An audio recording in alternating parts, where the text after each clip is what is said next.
So today we're going to talk about organizational culture. This is a topic that's required, especially in the higher level exam of business. In the mock this year, a lot of students had difficulty with this topic. It often made the difference between a level 6 paper and a level 5 paper because when it comes to topics that are exclusive to the high level, believe me, they are going to come up in the exam. So you have to know them. Organizational culture is an interesting topic because it talks about companies as kind of like societies of their own. They are more than just places where money is made, but rather they become groups of people that have their own identity and their own way of looking at the world, and that's what people mean by organizational culture.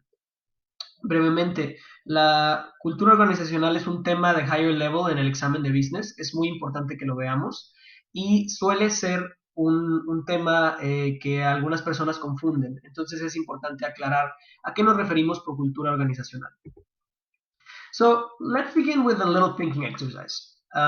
You have a choice of two companies in your screen. If you have a choice, where would you rather work? Think about this for a second. Si tuvieras una opción, ¿en dónde preferirías trabajar? ¿En Starbucks o en McDonald's? Piensa un momento en ello. Now, I don't know which one you decided, but I want you to think about the reasons why. Why is it that you chose one or the other? Is it because of the product? Is it because of the uniform? Maybe you think you look ridiculous or green just sits nice with you. But quite likely, you also thought about some aspects of the business which are not just about the product or the image, the social concerns, but rather what kind of a company is it? Are you going to be working long hours, sweeping meat off the floor? Are you going to, have fun at work, making drinks, having chat with tourists and nice people? Maybe you've heard about the benefits that each of the company affords. And if you know anything about Starbucks, is that it tends to be kind of generous for a fast food or this kind of level of work. So quite often when we think about where we want to work, we don't just think about what the job is or who the company is at a marketing level, but also as an identity. Frecuentemente pensamos en las empresas no solamente en lo que se refiere a su trabajo o su dinero, sino pensamos también en quiénes son en su identidad, cuáles son sus valores, en qué tipo de entorno generan. Y si tu opción fue una o la otra, probablemente tenga que ver con alguno de estos factores. So, what do we mean when we say organizational culture? ¿A qué nos referimos? Organizational culture, at its core, it's basically three things: values, beliefs, and attitudes for an organization. Valores, creencias, y actitudes de la organización. So, what is important to us, for example? Why is it important? How do we look at the world in a way that our values make sense? And the attitudes. How do we act in consequence? Do we tend to be, cautious, or do we make bold, audacious choices?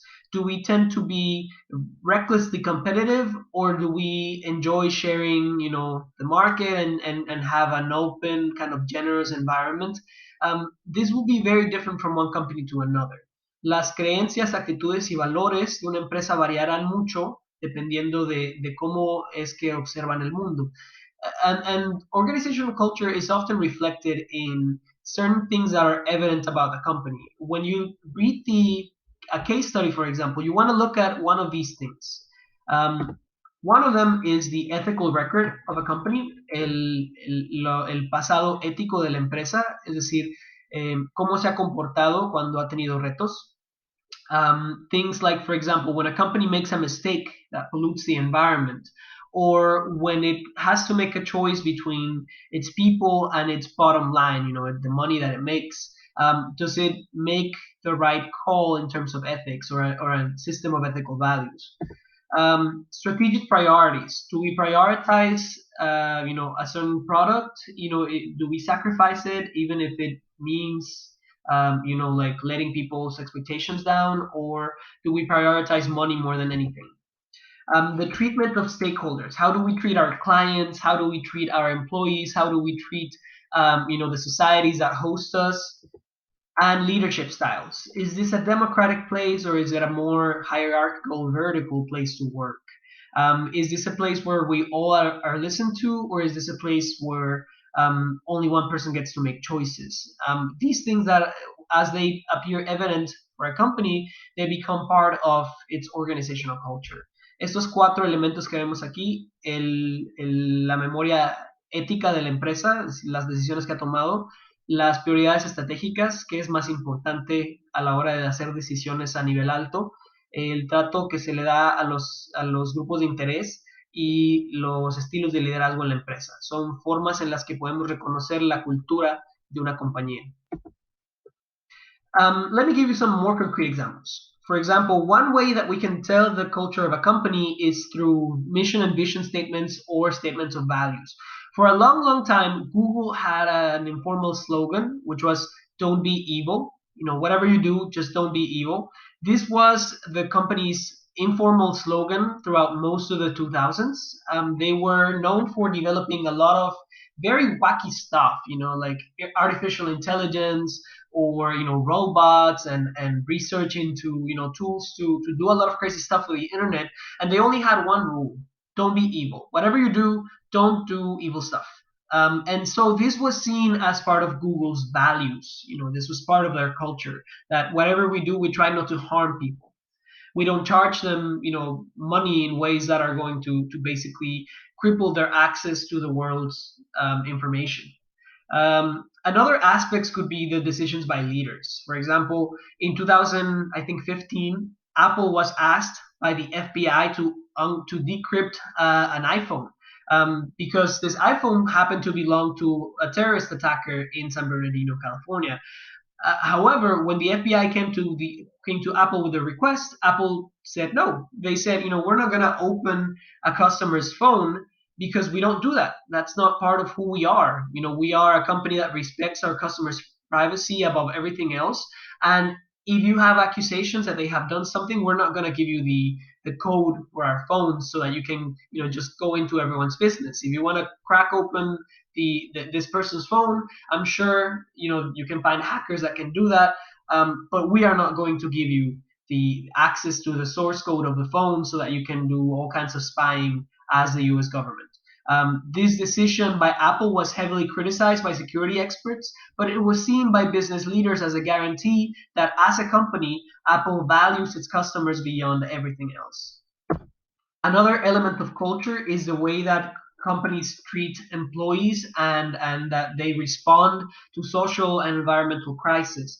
One example that we're going to look at today is Starbucks. And Starbucks, for example, is famous not in Mexico, but in other countries for giving very good benefits to employees. In the United States, for example, is one of the few part-time employers that also gives you full coverage of healthcare. And in the coronavirus response, it extended benefits like full pay and full benefits to employees, even as they were not going to work. So this was seen as part of our culture. They're a people first kind of company. In Mexico, on the other hand, Alsea, which is a subsidiary of another company that owns all the Starbucks in Mexico, was heavily criticized for not doing the same thing. So this is a matter that sort of betrayed Starbucks' original culture. Another element of company culture is the company's climate. If you go to Google's headquarters, for example, you'll often find that these are places that are very open, that promote, things like riding on bikes or bringing your kid to work.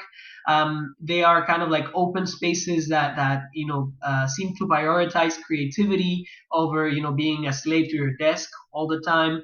The open floor plan, where it's not like you have this giant magnificent office for the boss and then small cramped cubicles for everybody else. That denotes a very vertical leadership style. That's not something that happens at Google. In Google, it's like everybody take one of these like funny looking chairs, and if you need to work somewhere, you can find a cubicle. It's a very open plan kind of all the time. You can even see a slide in one of the pictures. Companies can often be also either cooperative as environments or very competitive. Especially sales-based companies, salespeople can often be very competitive with each other. And there's also different expectations of demeanor. For example, are people expected to arrive early or arrive late? Are people expected to be very polite and very serious when they talk to their coworkers, or are they expected to chillax kind of? So these way that people are supposed to behave are parts of the company culture. Now, it is very, very, very important to recognize what organizational culture is not, because this is something that could take points off in your IB exam. And believe me, in this year's mock exams, this occurred a couple of times when students believed that organizational culture was one of these things, and it is not. The first thing is that company culture is not necessarily the same as the national culture where it comes from. So just because a company is Chinese, for example, it doesn't mean that it has a Chinese culture within. Just because a company is American doesn't mean that the company is all American. It often, it's quite the contrary. Often companies tend to have their own spirit, especially companies that have been around for a long time or are big enough. They are actually quite distinct from their national culture. Company culture is not the same as marketing to different cultures. Just because you say you sell McCurry at McDonald's in India or McMolletes in Mexico, it doesn't mean that McDonald's became a Mexican business company or an Indian business company. It just means that the marketing itself is tailored to the company's environments and clients. It doesn't mean that the company itself changes its culture. And finally, company culture is not the same as an individual's behavior. Just because you have one leader who is kind of, like authoritarian, doesn't mean that the whole company as a culture is authoritarian. So we have to be very careful not to confuse these things. Just because a company belongs to a certain country or operates in a certain country or has a specific person, it doesn't mean the whole company is like that. We have to be very, very, very careful. All right, so we get to our activity for today. Today, you're going to listen to a podcast called Business Wars. It's actually a very good one. I recommend that if you have the time. It's very narrative. It's very story based, and they have a series of rivalries between businesses. This particular episode comes from the rivalry between Dunkin' Donuts and Starbucks. And this is an episode in the life of Howard Schultz, who is the CEO of Starbucks. And what you have to do is you're going to listen to some of the decisions that he made around the late 2000s in the midst of the economic recession in the United States. And basically, some of the choices that they illustrate the company culture. So what you have to do is you have to listen to it, and then I want you to try to identify two distinct elements of the culture of Starbucks. What are some of the things that distinguish Starbucks' culture as a company? Lo que harás hoy es básicamente vas a escuchar un podcast que se llama Business Wars, que habla sobre la competencia entre dos empresas. Dunkin' Donuts, que es una cadena de donas y café en Estados Unidos, y Starbucks, que probablemente ya conoces. Y vamos a escuchar un poco de la historia de Howard Schultz, que es el CEO de Starbucks, y algunas de las decisiones que tuvo que tomar en la primera parte de la recesión económica de 2008 en Estados Unidos. Quiero que observes dos partes de su comportamiento y de las decisiones que toman como empresa que puedan ilustrar lo que representaría la cultura de Starbucks. Tienes que poner tus respuestas de acuerdo a la descripción que está aquí abajo y postearlas en el grupo de discusión. Buenas